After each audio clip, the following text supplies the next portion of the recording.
हाँ जी, good morning. So start करेंगे ऑर्डिनरी डिफरेंशियल इक्वेशन से। तो स्टार्ट करते हैं introduction to ordinary differential equation.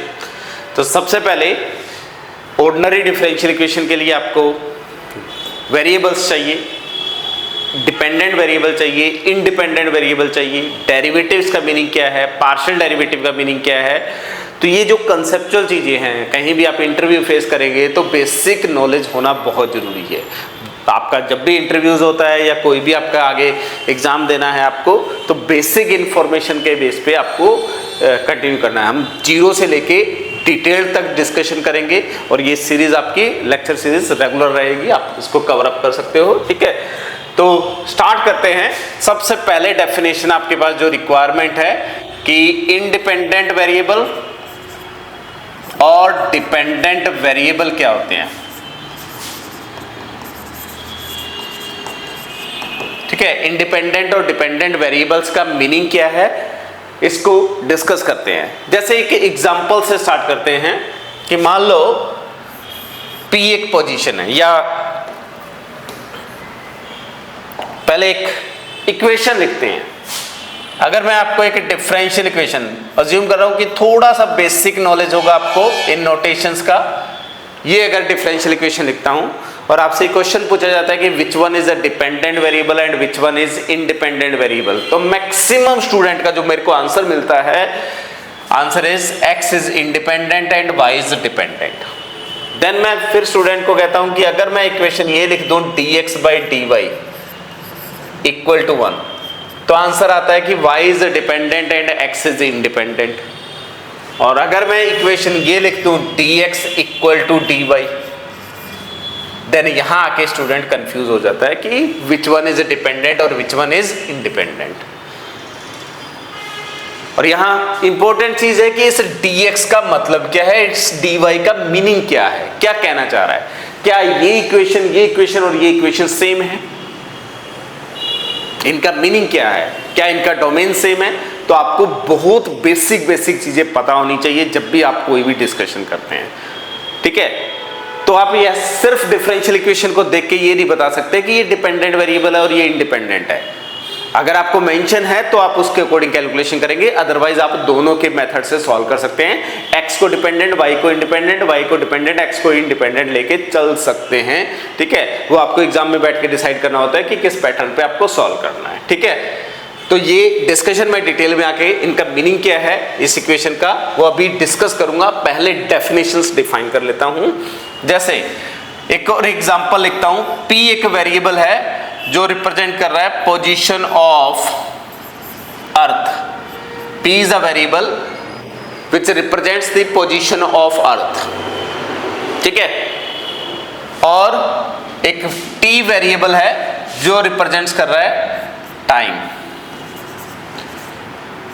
ठीक है, T is a variable which represents time.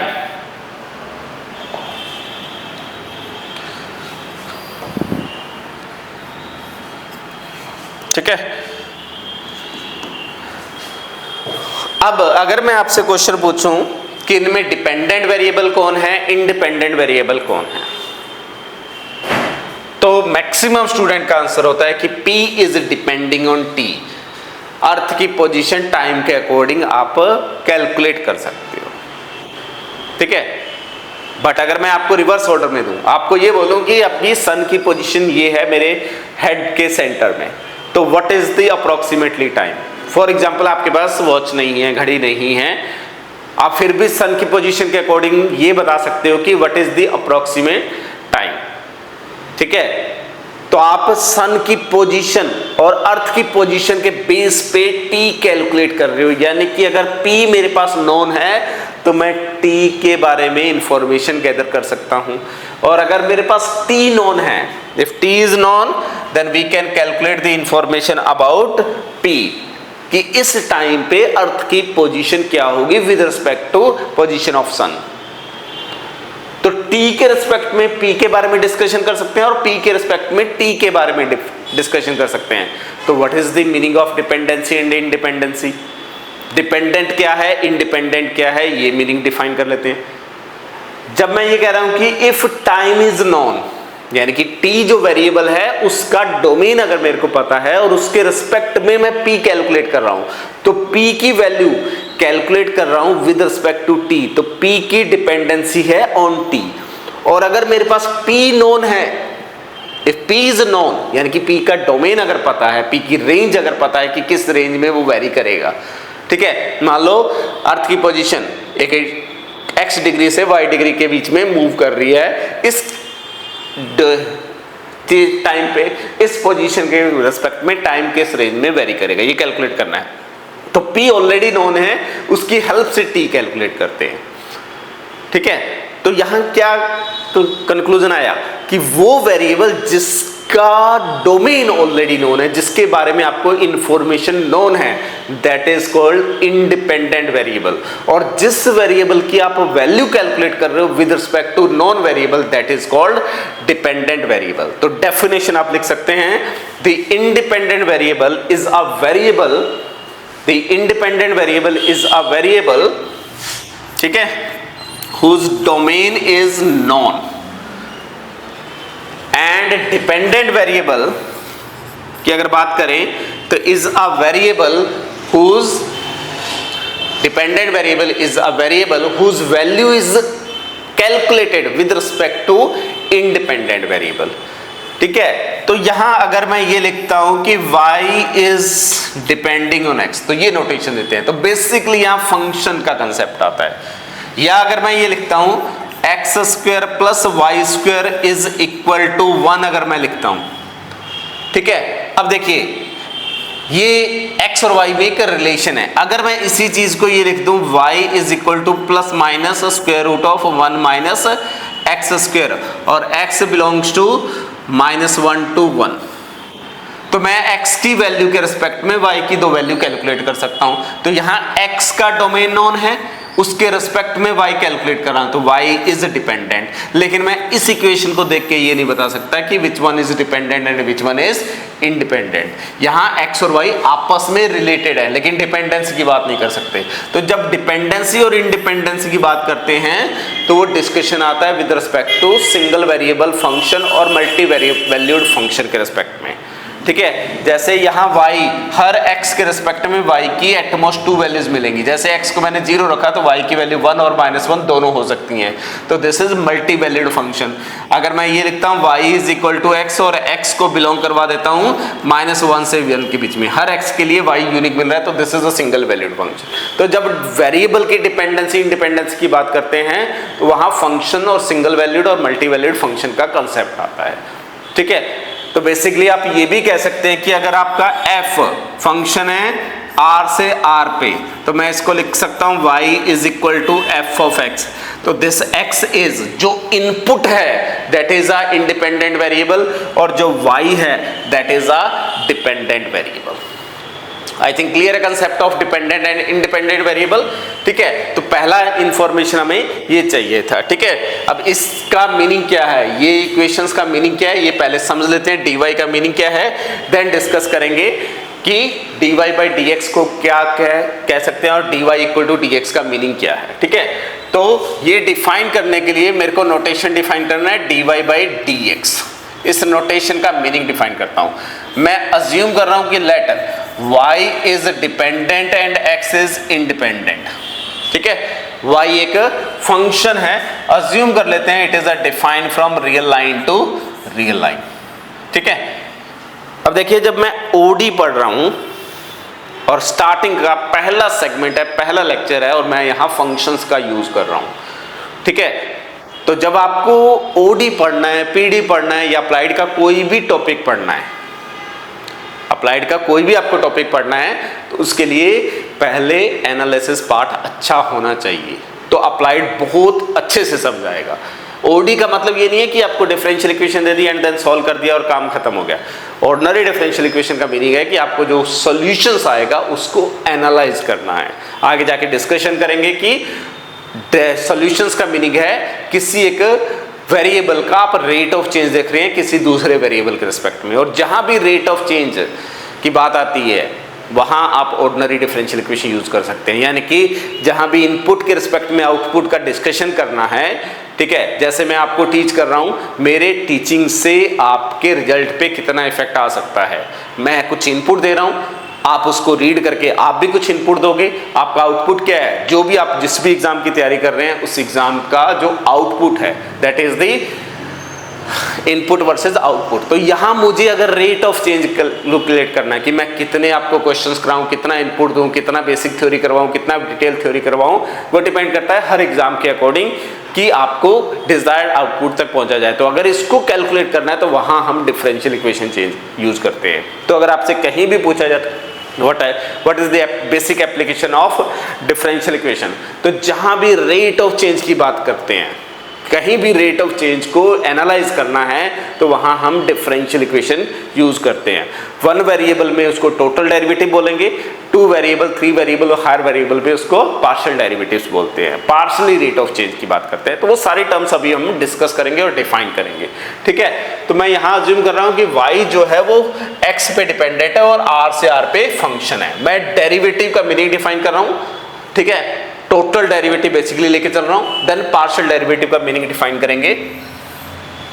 मान लेते हैं कि y का ये ग्राफ है, ठीक है, और यहां कोई एक पॉइंट है से x0 और इस पॉइंट के कोऑर्डिनेट हो गए से x0, y0, ठीक है, और यहां कोई एक पॉइंट है से x और इस पॉइंट के कोऑर्डिनेट हो गए से x, y, ठीक है, और एक लाइन सेगमेंट ड्रॉ करते हैं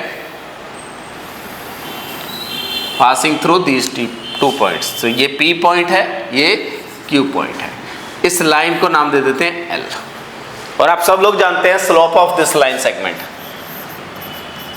स्लोप ऑफ दिस L वो क्या होगा आपके पास, y minus y0 upon x minus x0। अगर इसको मैं नोटेशन देता हूं डेल ऑफ y और इसको नोटेशन दे देता हूं del of x। Del basically use होता है डिस्टेंस के लिए, तो ये जो डिस्टेंस है यहां डेल ऑफ x, ठीक है, ये जो पॉइंट है, ये जो डिस्टेंस है वो y0 डिस्टेंस है, ये पूरा जो डिस्टेंस है यहां तक वो y डिस्टेंस है, तो ये जो डिस्टेंस आएगा वो क्या आ जाएगा, del y, which is y minus y0, ठीक है। तो ये slope of a line segment क्या हुआ, the change in y with respect to change in x। y के रिस्पेक्ट में जो चेंज है, y में जो चेंज है उस और x में चेंज का जो रेशियो है that is the distance. Clear. अब अगर मैं इस x0 पॉइंट को टेंड करवा देता हूं x की तरफ, तो बेसिकली लिमिट ले रहा हूं। देखिए अभी मैंने डिफरेंशियल इक्वेशन की डेफिनेशन नहीं लिखी, लेकिन लिमिट की बात पहले कर रहा हूं, तो इसीलिए मैं स्टार्टिंग में बोलता हूं कि अगर आपका एनालिसिस पार्ट अच्छा है तो आप डिफरेंशियल इक्वेशन को बड़े प्यार से समझ सकते हो, बड़े सिस्टमेटिकली समझ सकते हो। इसका एग्जांपल्स जब हम क्वेश्चंस करेंगे वहां बताएंगे कि डिफरेंशियल इक्वेशन में एक्चुअली क्या करना है आपको, ठीक है। तो अगर मैं लिमिट की बात करता हूं, limit x tends to x0 tends to x पे बात कर लेते हैं, ठीक है, स्लोप ऑफ L। तो ये स्लोप किस में चेंज होगा पहले वो समझते हैं। मान लो x यहां x0 यहां पहुंचा, तो ये पॉइंट आ गया, ये लाइन सेगमेंट ये बन गई, और जैसे ही x यहां पहुंचा तो ये जो लाइन सेगमेंट है वो ये बन जाएगी आपकी,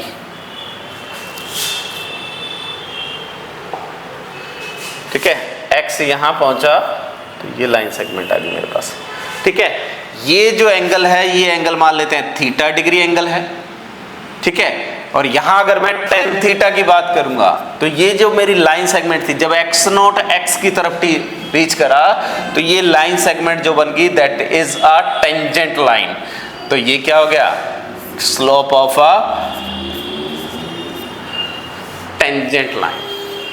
Whenever x tends to x0 tends to x, this is the slope of tangent at x। इस x पॉइंट पे टेंजेंट लाइन का स्लोप आ गया। और एक्चुअली ये होगा क्या, जब मैं x डायरेक्शन में कितनी डिस्टेंस कर रहा हूं, डेल x, तो ये क्या basically limit x not tends to x del of y upon del of x, यही होगा। मैंने x डायरेक्शन में कितनी डिस्टेंस कवर करी, उसके रिस्पेक्ट में y डायरेक्शन में कितनी डिस्टेंस कवर हुई, इन दोनों का रेशियो ले रहा हूं, तो this is called the rate of change in y with respect to x, और इसको डिनोट किया जाता है dy by dx at point x, y, इस पॉइंट पे रेट ऑफ चेंज है, और इसको बोलते हैं derivative of y with respect to x, और ये बेसिकली किसके इक्वल है, slope of a tangent line at angle at point x, y पे। तो कहीं भी डेरिवेटिव की बात करनी है, dy बाई dx का मीनिंग किसी को भी आपको समझाना है तो उसका मीनिंग क्या है, it is a slope of a tangent line at a given point और rate of change in dependent variable with respect to independent variable, ठीक है। और अब रेट ऑफ चेंज की बात या स्लोप की बात हम तभी कर सकते हैं जब ये यूनिक टेंजेंट हो। फॉर एग्जांपल अगर आपके पास कुछ कर्व ऐसा होता, फॉर एग्जांपल ये कर्व होता और इस पॉइंट पे अगर बात करता, तो अगर मैं यहां से मूव करूंगा तो मेरी टेंजेंट लाइन ये है, अगर मैं इस पॉइंट से मूव करूंगा तो मेरी टेंजेंट लाइन ये है, ठीक है। अगर इसका एंगल देखूंगा तो ये कुछ θ1 एंगल आएगा, ये एंगल देखूंगा तो ये θ2 एंगल आएगा, तो यहां से रेट ऑफ चेंज अलग आएगा, यहां से रेट ऑफ चेंज अलग आएगा, डिफरेंट आएंगे, but rate of change unique होगा, तभी हम डेरिवेटिव की बात कर सकते हैं। तो यानी कि जब भी आपके पास कर्व में शार्प एज है तो हम dy बाई dx या डेरिवेटिव की बात नहीं कर सकते। तो डेरिवेटिव की बात कब कर सकते हैं, जब कर्व में स्मूथनेस हो। तो डिफरेंशिएबिलिटी को दूसरा नाम दिया जाता है स्मूथ फंक्शन, डिफरेंशिएबल फंक्शन या स्मूथ फंक्शन। तो जब हमें OD पढ़ना है तो OD के लिए मेरे को लिमिट्स की जरूरत है, dy बाई dx डिफाइन करने के लिए सिर्फ लिमिट की रिक्वायरमेंट है, डेरिवेटिव्स की रिक्वायरमेंट है, फंक्शंस की रिक्वायरमेंट है, रिलेशंस की रिक्वायरमेंट होगी जब हम पार्शियल डिफरेंशियल इक्वेशन पढ़ेंगे, या ऑर्डिनरी में भी सॉल्यूशन रिलेशंस होते हैं। तो जो एनालिसिस का पार्ट है या जो आपका बेस है एनालिसिस का, वो आपको पता नहीं है तो आप OD का स्ट्रक्चर या OD के बारे में डिटेल नहीं जान सकते, ठीक है। ये मैं सारी चीजें इसलिए बता रहा हूं, जब आप कहीं भी खड़े होकर इंटरव्यू फेस करते हैं तो मैक्सिमम स्टूडेंट में क्या होता है, जो प्योर में इंटरेस्ट नहीं रखते हैं वो कहते हैं कि अप्लाइड में बहुत अच्छी परफॉर्मेंस है, बहुत अच्छा आता है, लेकिन प्योर में प्रॉब्लम है। जैसे एक स्टूडेंट के इंटरव्यू के डिस्कशन कर रहे हैं कि उससे पूछा गया कि कौन सा टॉपिक अच्छा लगता है, तो उसने बोला OD बहुत अच्छे, OD में कंफर्ट है लेकिन एनालिसिस नहीं आता, ठीक है। अगर आप ये बोल रहे हैं कि OD मेरे को आता है और एनालिसिस नहीं आता, तो आप एनालिसिस नहीं आता तो लिमिट का डिस्कशन नहीं कर सकते, dy बाई dx का डिस्कशन नहीं कर सकते, और dy बाई dx का डिस्कशन नहीं कर सकते तो डेफिनेटली अगर dy बाई dx नहीं पता तो आपको OD के बारे में कुछ नहीं पता। यही तो बेस है। तो जब भी इंटरव्यू फेस करना है तो सबसे पहला काम क्या है, आपको जो आता है बहुत अच्छी बात है वो आप बताइए, लेकिन जो नहीं आता उसको डिस्क्लोज नहीं करना। आपको OD आता है बहुत अच्छी बात है, OD को सॉल्व करना आता है, OD के मेथड्स पता है, OD का मीनिंग पता है, लेकिन अगर आपको कोई और टॉपिक नहीं आता तो वहाँ ये मत बोलिए कि नहीं मेरे को ये नहीं आता। आपको सिर्फ क्या बोलना है, करंटली मैं इस टॉपिक के टच में नहीं हूँ, लेकिन अगर रिक्वायरमेंट होगी तो I can learn in minimum times, ठीक है। तो जब भी आपको किसी भी क्वेश्चन में जिसमें भी आप फंस रहे हैं उसके बारे में ये बात करनी है तो ये डिस्कशन कर सकते हैं। तो I think dy by dx का मीनिंग समझा गया होगा आपको, ठीक है। अब यही डिस्कशन में अगर मैं ये इक्वेशन लिखता हूं जो मैंने स्टार्टिंग में लिखी थी,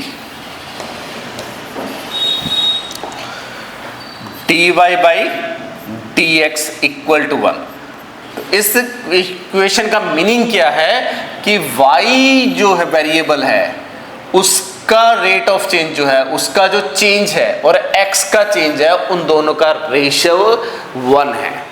y में अगर मैं 2 डिस्टेंस कवर कर रहा हूं तो x में भी 2 डिस्टेंस कवर कर रहा हूं, y में अगर मैं 3 डिस्टेंस कवर कर रहा हूं तो x में भी 3 डिस्टेंस कवर कर रहा हूं। इस ठीक है, y में अगर मैं 2 डिस्टेंस कवर कर रहा हूं तो उतना ही x में डिस्टेंस कवर कर रहा हूं। अगर मैं ये लिख रहा हूं dy इक्वल टू dx, इसका मतलब जो x में रेट ऑफ चेंज है और y में रेट ऑफ चेंज है दोनों एग्जैक्टली सेम है। Rate of change in y and rate of change in x both are same. यहां दोनों इक्वेशन में डिफरेंस कहां है, यहां x में डिस्टेंस 0 नहीं हो सकता, यहां x में डिस्टेंस 0 हो सकता है, y में डिस्टेंस 0 हो सकता है। तो इसके डोमेन में जो है x शुड नॉट बी 0, ठीक है, या x should not be constant.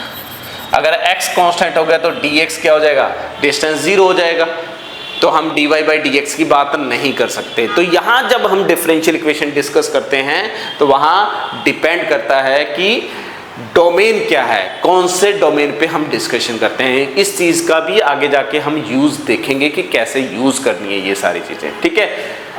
अब इसी चीज को हम नेक्स्ट में कंटिन्यू करते हैं कि आपका पार्शियल डेरिवेटिव का थोड़ा सा आइडिया देता हूं, पार्शियल डेरिवेटिव्स क्या होते हैं उसके बारे में डिस्कशन करते हैं। तो अगर मेरे पास कोई z है, it is a function of x and y, क्योंकि मुझे डिफरेंशियल इक्वेशन को क्लासिफाइड करना है, ठीक है। तो मैं यहां बेसिकली एक x डायरेक्शन है, एक y डायरेक्शन है और यहां z डायरेक्शन है। तो ये 3D में बात कर रहे हैं, ठीक है, z डायरेक्शन है। तो किसी एक सरफेस पे बात कर रहे हैं। जब मैं x डायरेक्शन में मूव करूंगा तो मेरा y कांस्टेंट है, ये y कांस्टेंट है। तो यहां अगर इस पॉइंट के कोऑर्डिनेट देखूंगा तो 3 डायमेंशन में कोऑर्डिनेट होंगे, से x नोट होगा, y नोट होगा और इसके रिस्पेक्ट में z नोट आएगा। मान लो मैं यहां पहुंचा तो ये x पॉइंट आ जाएगा, लेकिन y डिस्टेंस फिक्स है तो y नोट आएगा और ये z आ जाएगा, और z क्या होगा, x और y नोट, तो y नोट फिक्स है। तो जब मैं इस यहां से यहां पे पहुंच रहा हूं, जैसे ये सरफेस है, यहां पे मूव कर रहा हूं, तो इसका मतलब क्या है, मैं रेट ऑफ चेंज देख रहा हूं विद रिस्पेक्ट टू x, तो उसको बोला जाता है partial derivative of z with respect to x। इसी टाइप से जब मैं इस डायरेक्शन में मूव करूंगा तो यहां रेट ऑफ चेंज जो आएगा that is a partial derivative of z with respect to y। तो पार्शियल डेरिवेटिव का मीनिंग क्या है, जितनी भी आपके पास इनपुट या इंडिपेंडेंट वेरिएबल है उसमें से किसी या कुछ वेरिएबल के रिस्पेक्ट में आप साइमल्टेनियसली रेट ऑफ चेंज देख रहे हैं, ठीक है। पार्शियल डेरिवेटिव का मीनिंग क्या है, कुछ वेरिएबल के रिस्पेक्ट में आप रेट ऑफ चेंज देख रहे हैं, that is the partially rate of change देख रहे हैं, बाकी कीपिंग अदर फिक्स। जैसे मैं x डायरेक्शन में रेट ऑफ चेंज देख रहा हूं, y को फिक्स कर रहा हूं, y डायरेक्शन में रेट ऑफ चेंज देख रहा हूं, x को फिक्स कर रहा हूं, तो these are called partial derivative, ठीक है। जब आपका इनपुट एक है, एक ही डायरेक्शन है, इसी के रिस्पेक्ट में रेट ऑफ चेंज देख रहे हैं, तो that is a total derivative. But total derivative का ये मीनिंग नहीं है कि आप वन इनपुट के रिस्पेक्ट में बात कर सकते हैं, आप यहां भी dz की बात कर सकते हैं। dz बेसिकली क्या होगा, partial derivative of z with respect to x into dx plus partial derivative of z with respect to y into dy। तो बेसिकली ये कुछ कांस्टेंट क्वांटिटी है, ये कुछ कांस्टेंट क्वांटिटी है, ये rate of change in x है, ये rate of change in y है, इन दोनों का एक कॉम्बिनेशन है, that is a total derivative. तो टोटल डेरिवेटिव का बेसिकली मीनिंग क्या है, जितनी भी पॉसिबल डायरेक्शन है, जितने भी पॉसिबल इंडिपेंडेंट वेरिएबल है, उन सारे इंडिपेंडेंट वेरिएबल के रिस्पेक्ट में हम रेट ऑफ चेंज की बात करते हैं, तो that is called a total derivative. लेकिन उसमें से कुछ वेरिएबल को फिक्स करके पार्शियली कुछ वेरिएबल के रिस्पेक्ट में रेट ऑफ चेंज की बात करते हैं, तो those are called partial derivative. जब आप फंक्शनल ऑफ सेवरल वेरिएबल पढ़ेंगे तो वहां हम कुछ डायरेक्शन डेरिवेटिव की बात करेंगे, वो भी बेसिकली पार्शियल डेरिवेटिव का रिप्रेजेंटेशन होता है, ठीक है।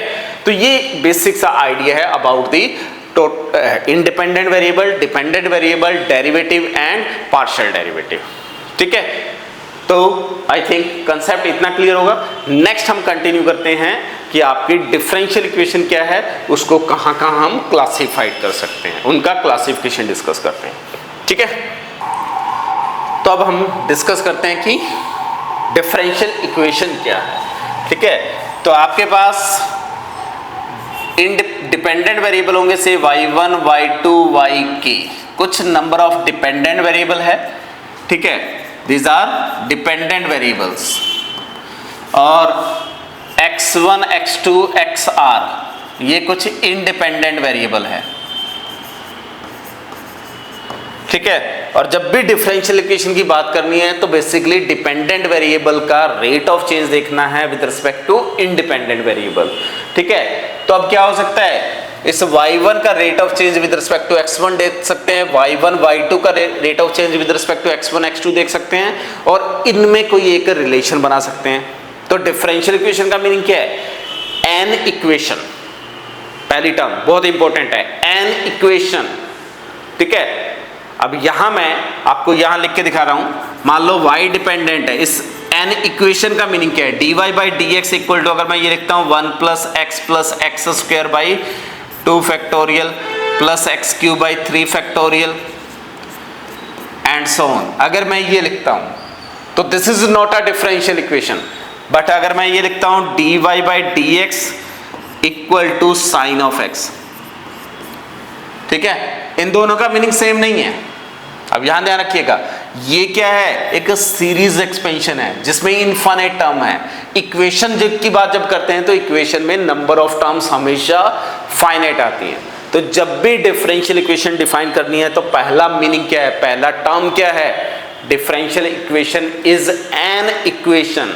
तो ये जो पहली इक्वेशन है it is not a differential equation, ठीक है। ये जो है ये इसमें नंबर ऑफ टर्म्स 2 हैं, तो ये फाइनाइट नंबर ऑफ टर्म्स है, तो this is a differential equation. Clear है?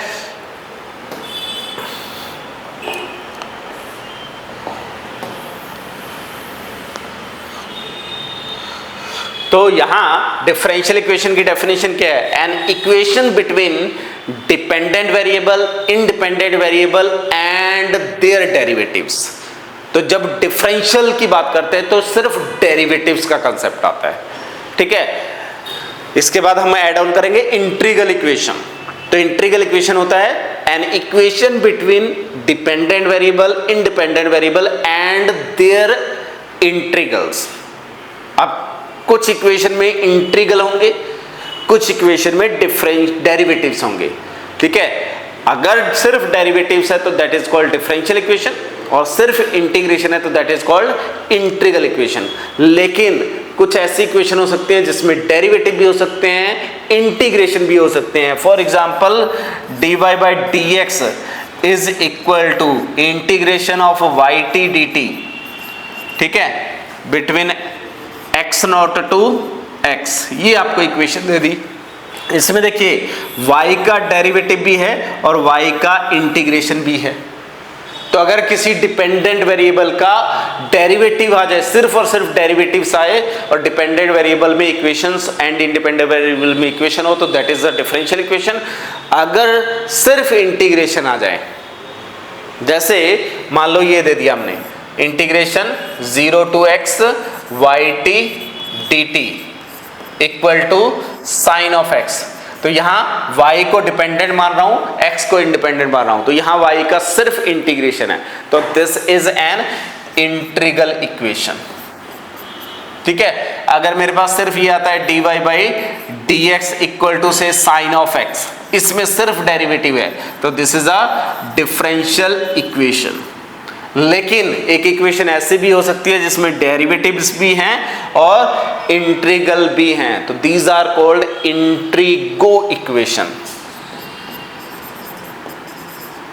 इंट्रीगो इक्वेशंस, इंटीग्रल भी है, डिफरेंशियल डेरिवेटिव्स भी हैं, ठीक है।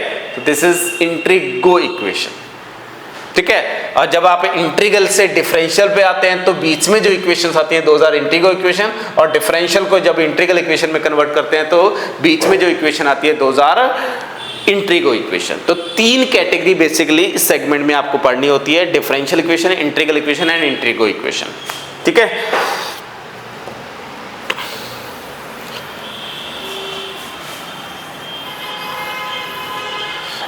तो यहां डेफिनेशन लिखवा रहा हूं मैं, अ differential equation is an equation in which the derivatives occur of dependent variable with respect to independent variable. तो इसको कैसे लिखेंगे लैंग्वेज में? An equation between dependent variables, independent variables and their derivatives. ठीक है, तो डिफरेंशियल इक्वेशन, पहला word क्या है? An equation between dependent variables, independent variables and derivatives of dependent variables with respect to independent variables. Independent variable के respect में जो dependent variable के डेरिवेटिव हैं, ये डिफरेंशियल इक्वेशन। जैसे सिंपल सा काम, मान लो y जो है वो डिपेंड हो रहा है सिर्फ और सिर्फ x पे, एक इंडिपेंडेंट वेरिएबल है, एक डिपेंडेंट वेरिएबल है, तो मैं लिख सकता हूं कि second derivative of y with respect to x plus x into d y by d x is equal to something e to the power x। तो यहाँ y के डेरिवेटिव्स हैं, y में इक्वेशन है, x में इक्वेशन है, ठीक है, तो this is a differential equation. Second category हो सकती है कि y जो है वो दो वेरिएबल पे y1 जो है वो x पे डिपेंड हो जाए और एक और वेरिएबल आ जाए y2 जो है वो x पे डिपेंडेंट हो जाए, यानी कि एक इनपुट है और मोर देन वन आउटपुट है। फॉर एग्जाम्पल, मैं आपको रियल एनालिसिस भी टीच कर रहा हूं और मैं आपको डिफरेंशियल इक्वेशन भी टीच कर रहा हूं। इनपुट मैं सिंगल दे रहा हूं लेकिन आपके पास दो आउटपुट आ रहे हैं, डिफरेंशियल इक्वेशन से जो भी रिजल्ट आपका आएगा और एनालिसिस से रिजल्ट आएगा। तो ओवरऑल हमारा टारगेट क्या है? किसी भी एग्जाम में डिफरेंशियल इक्वेशन और एनालिसिस का कितना हमें कवर अप करना है कि हमारी एक डिजायर्ड रिक्वायरमेंट पूरी हो जाए। तो अगर उनको एनालाइज करना है तो इस y1 जो है वो है डिफरेंशियल इक्वेशन में आपका जो आउटपुट आने वाला है, और y2 है जो आपका एनालिसिस में आउटपुट आने वाला है। इनमें मेरे को एक डिजायर्ड आउटपुट है, तो इन दोनों में कोई एक रिलेशन बनाना होगा, रेट ऑफ चेंज देखना होगा कि मैं दोनों टॉपिक में कितना एफर्ट करूं कि आपकी रिक्वायरमेंट फुलफिल हो जाए। तो यहाँ हो सकता है कि y1 का rate of change with respect to x plus y2 का rate of change with respect to x, इनका एवरेज अगर लूं तो वो मैं अज्यूम कर रहा हूं कि वो मेरे पास कुछ एक्सपोनेंशियली होना चाहिए या कोई एक कांस्टेंट होना चाहिए, उस कांस्टेंट से बिलो नहीं होना चाहिए, ठीक है, ऐसा कुछ। तो this is a differential equation in y1 and y2। या ये लिख सकते हैं कि y1 में जो रेट ऑफ चेंज है एंड y2 में जो रेट ऑफ चेंज है वो कुछ फिक्स हो जाए, कांस्टेंट हो जाए। यानी कि अगर आपकी रियल की परफॉर्मेंस, इसका मॉडुलस ले लेते हैं, रियल की परफॉर्मेंस अगर डाउन हो रही है तो आप ओडी में इतना काम कर लो कि ओडी की परफॉर्मेंस इंक्रीज हो जाए, या ओडी की परफॉर्मेंस डाउन हो रही है तो रियल में इंक्रीज हो जाए, यानी कि रेट ऑफ चेंज फिक्स ना हो।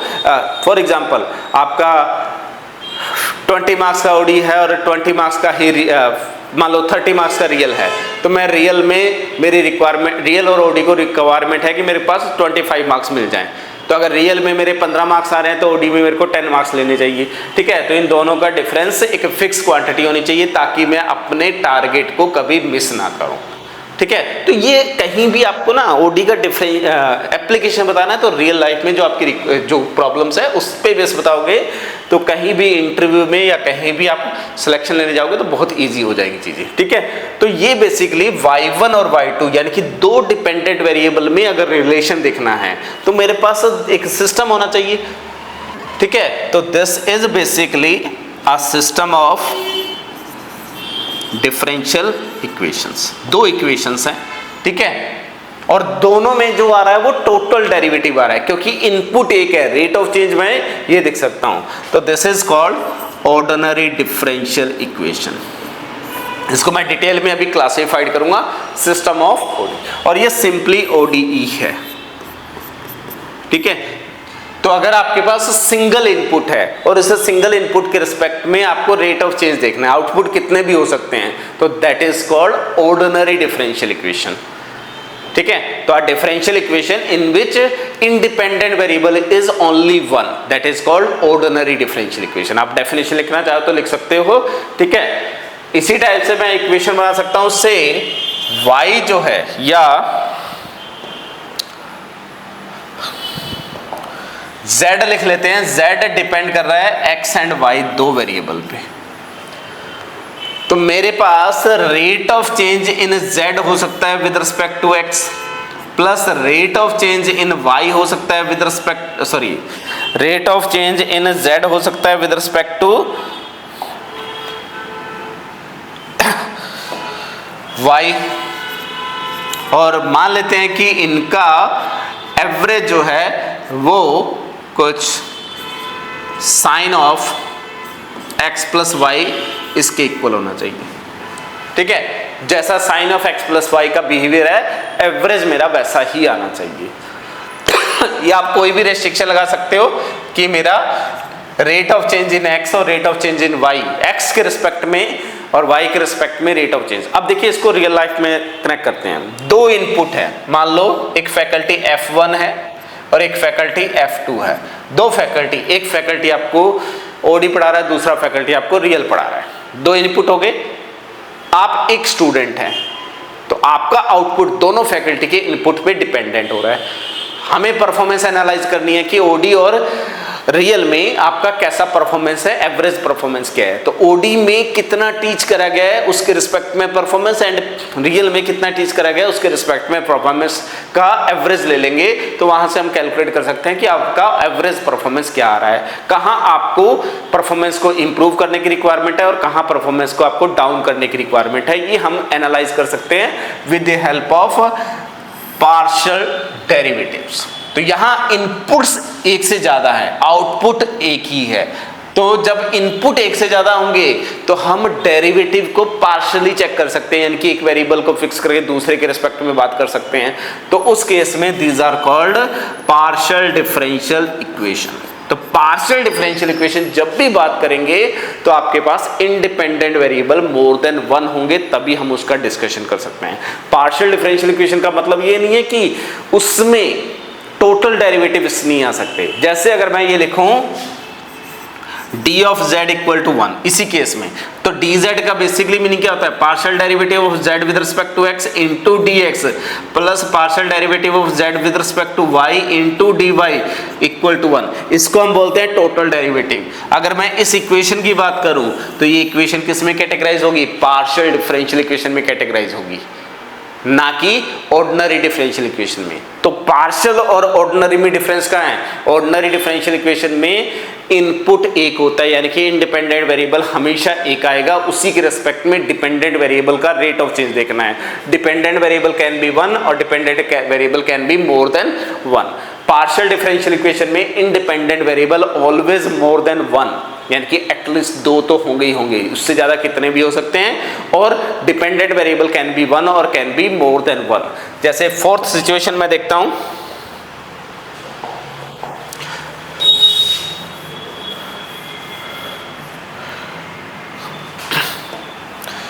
ठीक है, फोर्थ कैटेगरी डिफाइन करते हैं। जैसे Z1 मान लेते हैं कि डिपेंड कर रहा है x एंड y पे, और Z2 भी है, वो भी डिपेंड कर रहा है मेरा x एंड y दोनों पे।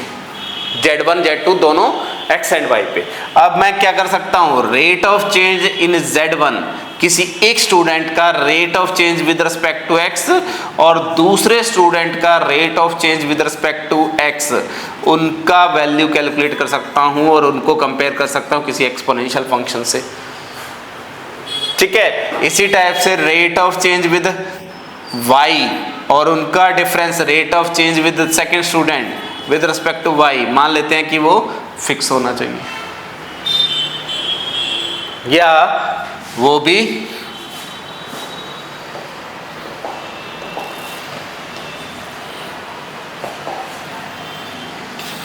से e to the power x minus y, कुछ एक्सपोनेंशियली चेंज हो रहा है। अगर किसी एक क्लास में एक स्टूडेंट का रेट ऑफ चेंज और दूसरे के rate of change same variable के रिस्पेक्ट में एक्सपोनेंशियल चेंज हो रहा है, इसका मतलब क्या है, एक बहुत अच्छा परफॉर्म कर रहा है और दूसरा बहुत बुरा परफॉर्म कर रहा है। अगर ऐसा हो रहा है तो इसका मतलब क्लास में जो टीचिंग पैटर्न है या जो हम क्लास में खड़े होकर काम कर रहे हैं उसका पैटर्न या जो स्टूडेंट क्लास में सामने बैठा है उसका फोकस या उसकी रेगुलरिटी में प्रॉब्लम है। ठीक है, अब टीचर आपका क्लास में खड़ा होकर सबको सेम पढ़ा रहा है लेकिन आउटपुट डिफरेंट आ रहे हैं। ठीक है, तो इसके रीजन क्या हो सकते हैं? स्टूडेंट का बेस अच्छा नहीं है, स्टूडेंट को चीज़ें गैदर करने में प्रॉब्लम आ रही है, या स्टूडेंट क्लास में बैठ के सीरियसनेस नहीं दिखा रहा है, या स्टूडेंट घर पे जाके एफर्ट नहीं कर रहा और दूसरा स्टूडेंट बहुत ज़्यादा एफर्ट कर रहा है। तो ये बेसिकली ऐसी चीज़ें अगर कंपेयर करनी है तो वहाँ हम ये डिफरेंशियल इक्वेशन यूज़ कर सकते हैं। अब यहाँ देखिए, एक ही डिपेंडेंट वेरिएबल है,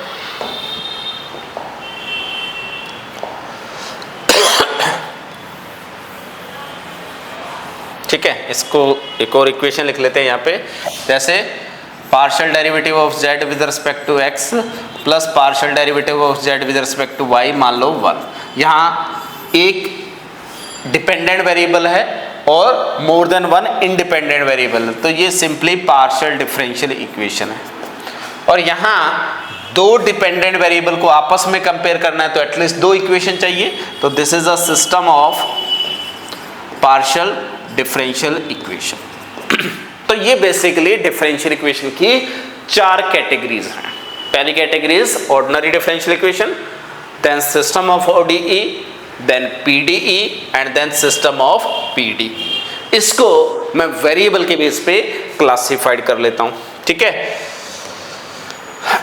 तो आपके पास कोई भी एक डिफरेंशियल इक्वेशन है, तो डिफरेंशियल इक्वेशन जस्ट समराइज कर रहे हैं कि जो जो भी अभी हमने कवर अप किया। तो डिफरेंशियल इक्वेशन का मीनिंग क्या था? An equation between dependent variable, independent variable and their derivative with derivative of dependent variables with respect to independent variable, that is a differential equation. इसको हमने कैटेगराइज किया OD and PD पे। OD और PD कैसे categorize होगा? अगर independent variable यानी कि इनपुट जो है वो एक है, तो जो भी डिफरेंशियल इक्वेशन आएंगी वो किस में कैटेगराइज होंगी? ऑर्डिनरी डिफरेंशियल इक्वेशन में कैटेगराइज होंगी। अगर आपके पास इनपुट एक से ज्यादा है, independent variable is more than one, तो these are partial differential equations. ठीक है, और इसमें भी अगर आउटपुट यानी कि डिपेंडेंट वेरिएबल एक है तो हमें उसको एनालाइज करने के लिए सिर्फ एक इक्वेशन की चाहिए, एक ही इक्वेशन चाहिए, तो दिस इज सिंपली OD और सिंपल ODE। और अगर डिपेंडेंट वेरिएबल एक से ज्यादा हैं तो उनको मुझे एनालाइज करने के लिए, एक सिस्टम बनाने के लिए मोर देन वन इक्वेशन चाहिए, तभी सॉल्व कर पाएंगे, अदरवाइज सॉल्यूशंस का नहीं आ पाएगा। तो this is called system of ODE। ठीक है, सेम यहां पे अगर आपके पास डिपेंडेंट वेरिएबल 1 है तो सिंपल PDE,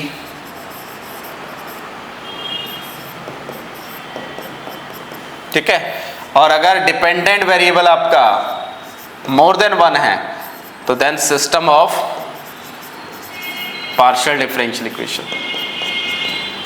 तो ये आपके पास डिफरेंशियल इक्वेशन को चार कैटेगराइज में कैटेगरी करते हैं। ठीक है, अब इसके बाद हमारा पहला फोकस होगा कि सिंपल ऑर्डिनरी डिफरेंशियल इक्वेशन को कैसे सॉल्व करना है, उसके क्या क्या प्रोसेस हो सकते हैं, उसके सॉल्यूशंस का कैसे एनालाइज करना है। ठीक है, ये हम नेक्स्ट सेगमेंट से नेक्स्ट लेक्चर सीरीज में कंटिन्यू करेंगे। Thank you.